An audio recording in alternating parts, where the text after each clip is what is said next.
ನಾವು ಏನು ನೋವು ಅನುಭವಿಸಿದೀವೋ ಅದನ್ನು ಈಗ ಮಕ್ಕಳಿಗೂ ಅನುಭವಿಸಿಕೆ ಬಿಡಬೇಡಿ, ಅವ್ರನ್ನ ಆ ನೋವಲ್ಲಿ ತಳ್ಳಬೇಡಿ.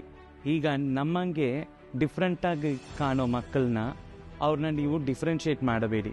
ಅವರಲ್ಲಿರುವ ಆ ಒಂದು ಟ್ಯಾಲೆಂಟನ್ನ, ಅವರಲ್ಲಿ ಏನು ಇಷ್ಟ ಇದೆಯೋ, ಅವ್ರು ಯಾವುದಕ್ಕೆ ಇಷ್ಟ ಬೀಳ್ತಾರೋ, ಇದು ಬರೀ ಹೆಣ್ಮಕ್ಳೇ ಮಾಡಬೇಕು, ಇದು ಬರೀ ಗಂಡು ಮಕ್ಕಳೇ ಮಾಡಬೇಕು ಅಂತ ಇರೋದನ್ನು ಹೇಳಿ ಅವ್ರ ಮೇಲೆ ನೀವು ಹಾಕಬೇಡಿ. ಅವ್ರಿಗೆ ಯಾವ್ದು ಇಷ್ಟನೋ, ಚಿಕ್ಕದಲ್ಲಿ ಗಂಡು ಮಕ್ಕಳಾಗಿದ್ರೂ ಅವರು ಹೆಣ್ಣು ಭಾವನೆ ಇರೋದ್ರಿಂದ ತಂದೆ ತಾಯಿಯಾಗಿರೋ ನೀವು ಅದನ್ನು ಸಪೋರ್ಟ್ ಮಾಡಿದ್ರೆ ಅವ್ರ ಲೈಫ್ ತುಂಬ ಬ್ರೈಟ್ ಆಗಿರುತ್ತೆ.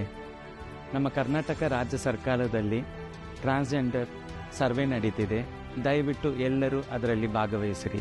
ಈ ಸರ್ವೆಯಲ್ಲಿ ನಾವು ಭಾಗವಹಿಸುವುದರಿಂದ ನಮ್ಮ ಒಂದು ಕೌಂಟ್, ಅದಲ್ಲದೆ ನಾವು ಎಷ್ಟು ಜನ ಇದ್ದೀವಿ ಅನ್ನೋ ಕರೆಕ್ಟ್ ಮಾಹಿತಿ ನಮಗೆ ಸಿಗುತ್ತೆ. ನಾವು ಎಷ್ಟು ಜನ ಇದ್ದೀವಿ ಅನ್ನೋ ಕೌಂಟು ಗೌರ್ಮೆಂಟ್ಗೆ ಇದ್ದರೆ ನಾಳೆ ನಮಗೆ ಅವರು ಸಹಾಯ ಮಾಡೋಕ್ಕೂ, ನಮಗೆ ಯಾವುದೇ ಒಂದು ಹೆಲ್ಪ್ ಮಾಡೋಕ್ಕೆ ಗೌರ್ಮೆಂಟಿಗೆ ಈಸಿ ಆಗುತ್ತೆ. ಹಾಗಾಗಿ ನಮ್ಮ ಟ್ರಾನ್ಸ್ಜೆಂಡರ್ ಎಲ್ಲರನ್ನು ಈ ಸರ್ವೆಯಲ್ಲಿ ಭಾಗವಹಿಸಬೇಕು ಎಂದು ನಾನು ಕೇಳಿಕೊಳ್ತೀನಿ.